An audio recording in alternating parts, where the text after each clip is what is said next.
everybody, Lisa here. Welcome back to my channel and welcome to my first depth year update for 2019. So I figured out pretty quick that I was a little ambitious with my depth year goals, but I don't think it's necessarily all that bad. I am probably going to revise them slightly so that it's actually realistic, and yeah. But I'm going to update you on how I've been doing and kind of where I think I need to make some little tweaks, and we'll go from there. Let's get right into it. So I'm going to go through the same goals that I set in my previous video, which I will link in the cards up above so you can see what my initial ideas were. And I'm just going to go through those things kind of one by one and say, here's how I'm doing, here's how it's working out, and here's maybe what I think needs to be tweaked a little bit, if anything. So the first category that I talked about originally was makeup.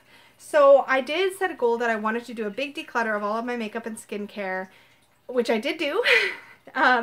And I really like how I ended up with the stuff that I'm most excited to use most of the time, so that when I do go in to play with makeup, it's the stuff that I'm really looking forward to. So my whole makeup area is much more neat and I can see everything and I like everything that I have. Same thing with my nail polish and my skincare, so I feel really good about that. I will link in the cards, I forget which side it goes up on, possibly this side. I don't know. Wherever the cards go, I'll put a link so you can see on my other channel, which I'm not going to be posting too regularly. It's just a place for me to put fun, not tarot, witchy, self-worthy related stuff. So I will put a link to the declutter that I did so that you can watch it if you are into that sort of thing, because it shows all of the declutters I'm going to talk about, I think. Pretty much. Anyway, declutter went good. But my rule was no new makeup, nail polish, or skincare unless I'm repurchasing something that's been used up in 2019. I'm still down with that rule. I don't think there's anything that I should need to buy that I'm not just replacing. So no problem. I have already had to repurchase a mascara and a brow pencil, and I haven't bought anything new, so I've done really good. And my goal was makeup every day, even if it's just lipstick. No, no. As long as I'm enjoying my makeup when I go in to do my makeup, I decided that I don't want to do it just because there's a rule, because then it's going to feel like work and it's not going to be fun. So I noticed that as soon as there was a rule that I should do it every single day, I rebelled and I almost stopped looking forward to doing it. So I'm nixing that right now. So I will wear makeup when and where I want to and how I want to, and I'll enjoy it when I do. So that's kind of coming off my depth year. Oh, hello, doggy. She's pushing open the door. She's like, hello, I want in here. Clothing. I did do a KonMari style declutter with all of my clothing, and twice actually. So I did like the first layer of it, which I did not film because I think I don't like watching clothing declutter, so I didn't put that in my video. But I did do a big declutter, and then like 2 weeks later I was folding laundry in our walk-in closet back there. I was folding laundry while I was watching the Marie Kondo show on Netflix. And that's a bad idea, y'all. Don't do that. Do not be in your closet like doing anything while watching that show, because immediately I was like, oh my god, and this has got to go and this has got to go. So I did a further declutter, and then Peggy walked in and saw what I was doing, and then she decluttered all of her clothes. So our closet is much more spacious now with clothing. I'm pretty happy about that. And my rule for that is no new clothing unless I'm replacing something one in, one out, so that, you know, I've got everything I need and I just got rid of extra stuff. So I should be totally fine, unless, I don't know, if like a favorite shirt dies or is no longer wearable to work, I'll replace it with one work shirt and that one will go. That sort of thing. So I'm still fine with that. Coloring. I did do a huge declutter of all of my coloring supplies, and you will see that in the video that I linked, so you can see how I pared down from something like, I don't know, I probably had 40 or 50 books down to like 10 to 15.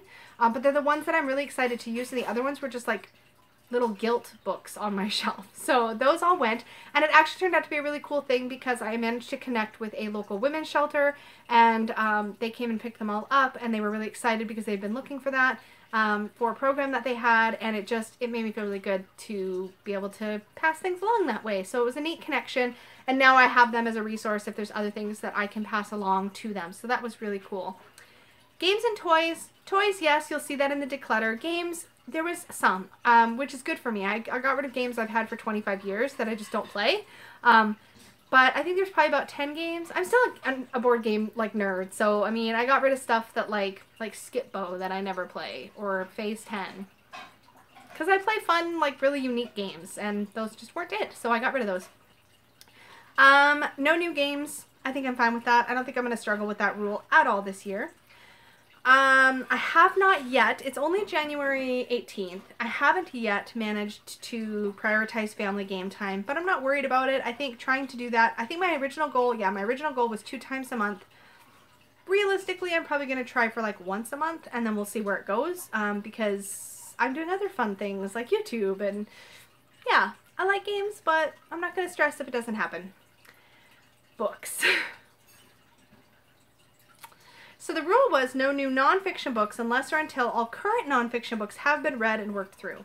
And I think I caved on that on like day 7. I'm going to just look at my Amazon account right now, but I'm pretty sure. Now, to be fair, I watched somebody else's video. I wish I could remember who I get to blame for this. I mean, I know it's my fault. I mean, I'm an adult. I made my own choices. But somebody talked about, let's see if I can see it here in my library. I know this is very rambly. Please feel free to speed me up, although I do talk fast, so you know, that's on you. But somebody mentioned the book Dirty and Divine, and it is a tarot book by Alice B. Where's my preview? Alice B. Grist, so that's what the, oh. No, I want the cover. Where did the cover go? I'm so bad at this Kindle thing. There we go. That's what the cover looks like. And it says, a transformative journey through tarot. It just sounded really good. And it was on sale on Amazon for like, I don't know, something ridiculous, like $3 or $5 or something. And so I totally grabbed that. Oops. But other things, let's see, let me go back to that. So my goal was to read 1 fiction book a month. Oh, sorry, let me go back to fiction. So that was nonfiction.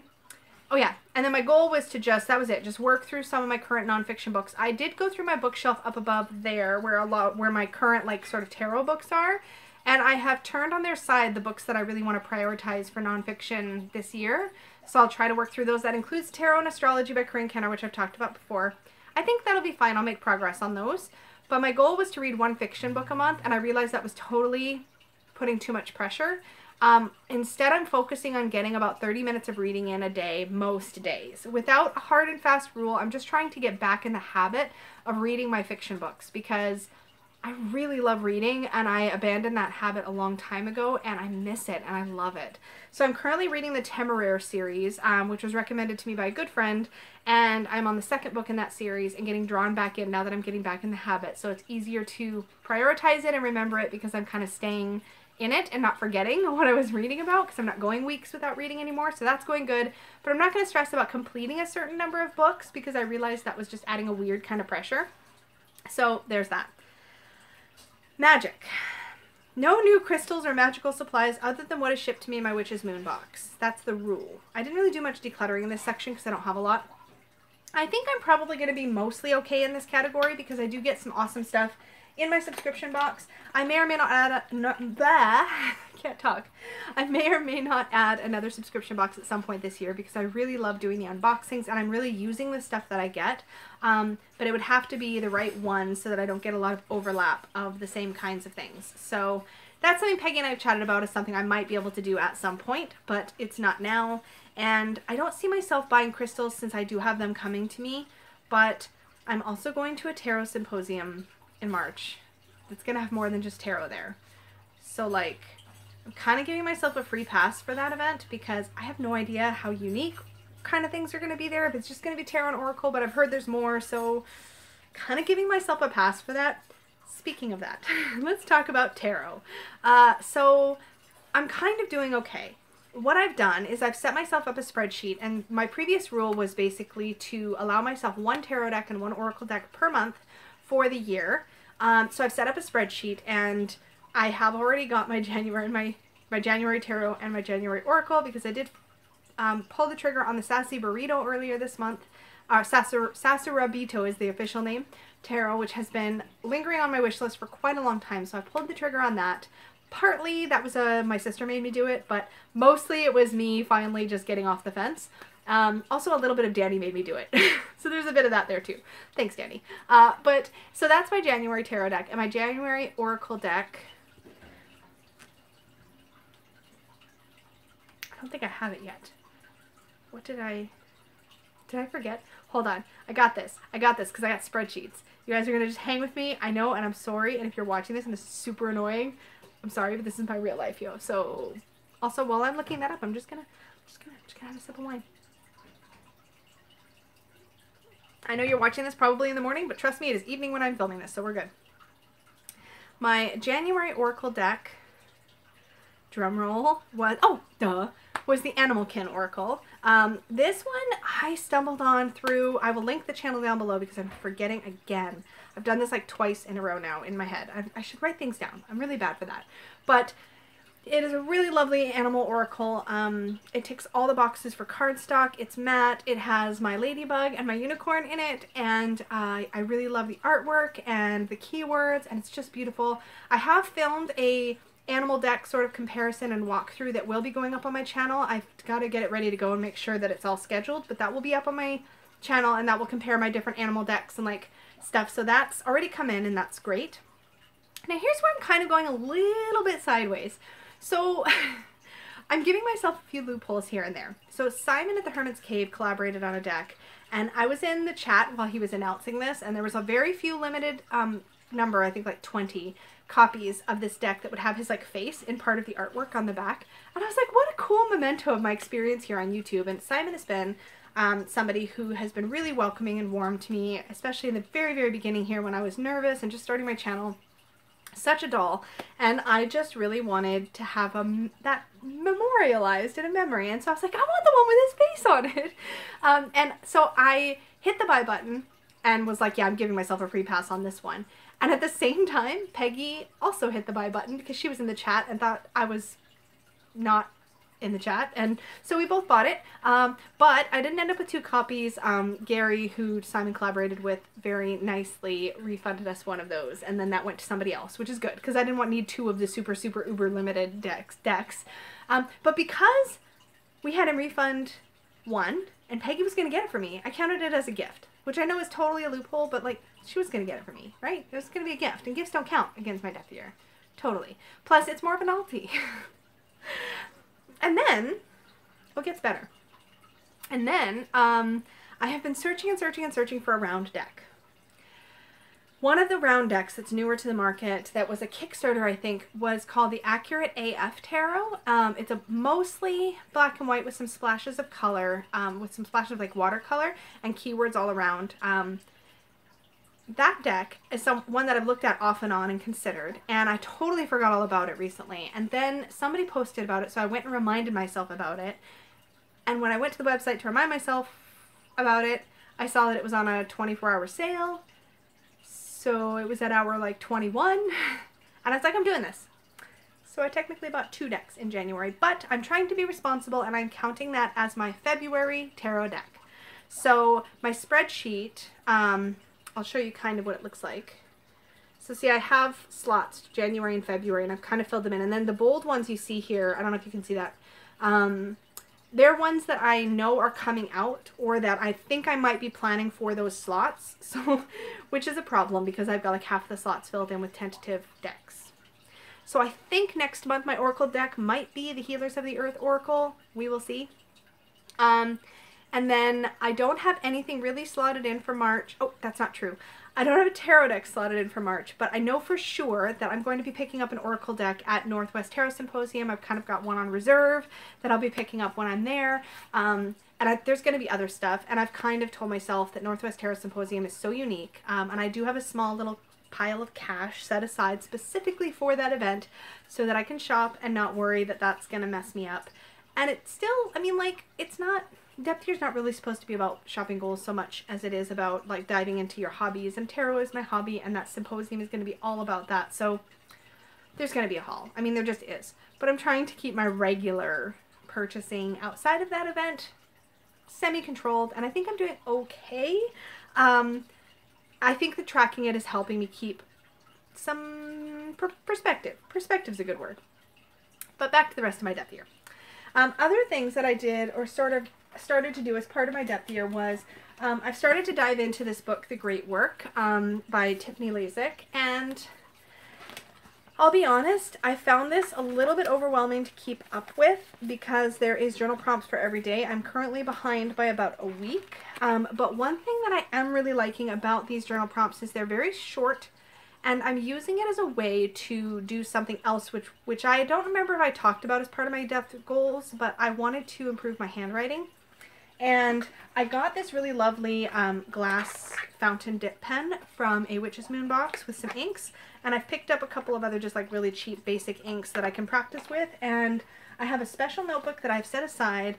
And when I'm doing the Great Work journal prompts, I'm writing them in this book with my dip pen in cursive. So I'm sort of practicing cursive on a regular basis.